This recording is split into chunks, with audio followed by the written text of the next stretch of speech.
Welcome to the Doctor's Mentor Show. If you believe that medicine is an industry and not a profession, if you enjoy submitting complex reimbursement claims, or you would do another residency just for fun, be advised, you're about to be offended. You should probably leave now.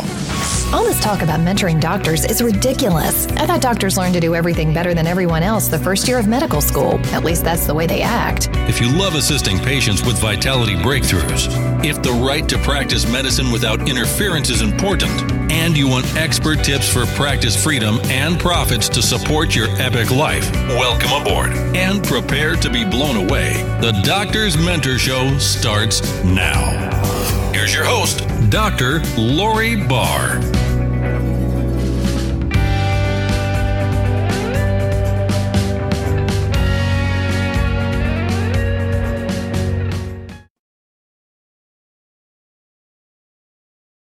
Hi, it's Dr. Lori Barr here. You're listening to the Doctor's Mentor Show. And I've got another question that's come in from doctors about new media and podcasting and episodes. And the question is, how do I record my episodes? So in 4 quick steps, I'm going to tell you exactly what you need to know about recording a podcast audio episode. Same's pretty true for video, although obviously you need good lighting and things like that if you're doing video too. So, here goes. How do I record my podcast episodes? This is assuming that you're trying to create a digital audio file. Step number 1 is to find a microphone and a software-hardware combination and an earpiece or headphone set that you can use to digitally record the kind of sound that is pleasing to your ears and that will be pleasing to the ears of your audience. For me, by far, the easiest way, and what I'm doing right now, is standing in my closet. You can go to YouTube, my YouTube channel, and look at my video of me standing in the closet recording my podcast episodes. That's really what I do. It's really what I'm doing right now. I'm using the iRig Lav Mic, L-A-V, lavalier mic, by IK Multimedia. It's plugged in to my iPhone, and I'm simply using the Voice Memos app to record for you, and then I produce it sometimes, and sometimes I send it off. If I'm doing an interview, it's a little bit more complicated setup. That's my basic setup for the majority of podcasts that I record when I'm doing a solo recording. So, step 1, find a microphone, software, hardware, earpiece, or headphone set combination where you can digitally record the kind of sound that's pleasing to your ears.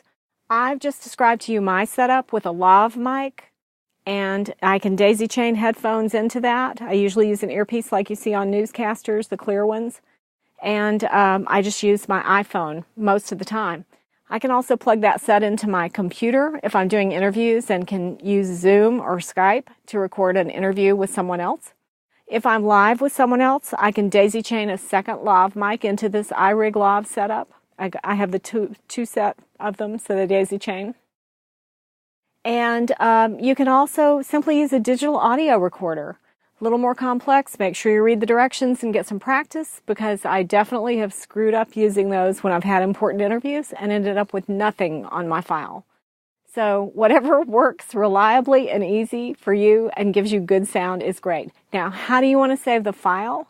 Ideally, you want the output from whatever app you're using to put it out as a lossless audio file. That gives you the most depth and the most to play with as you add your pieces to it when you do production.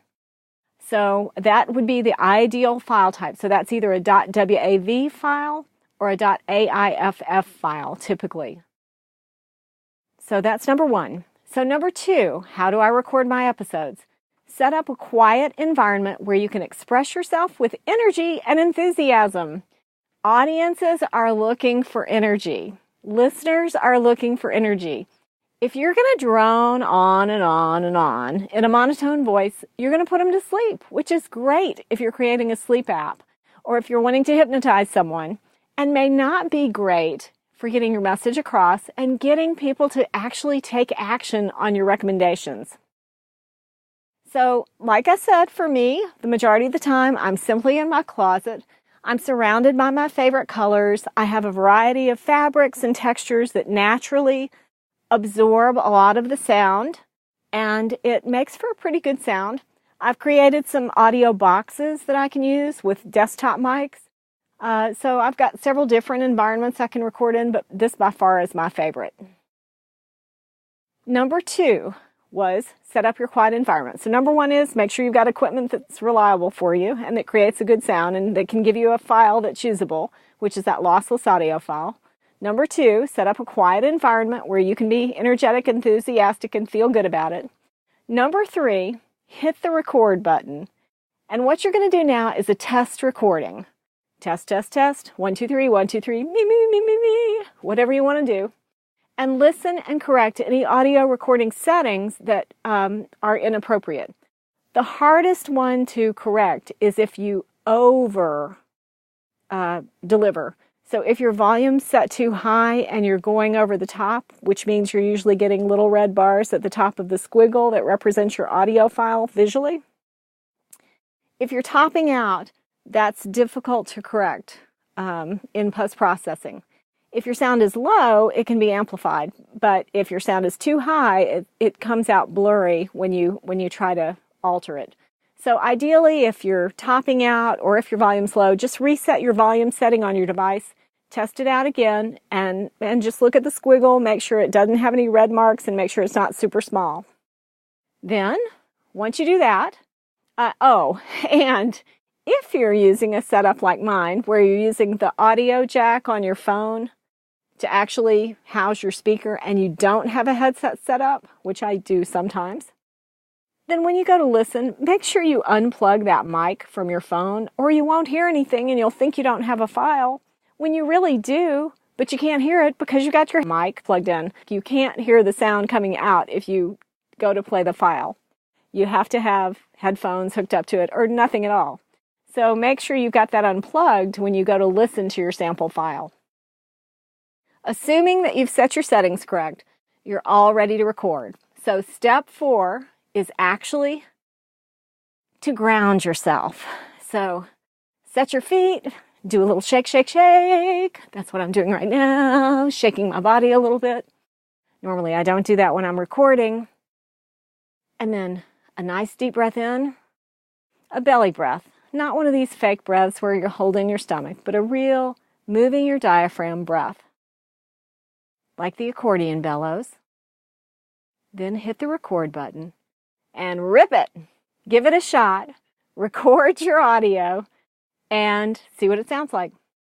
And if you don't like it, just turn right around and record it again.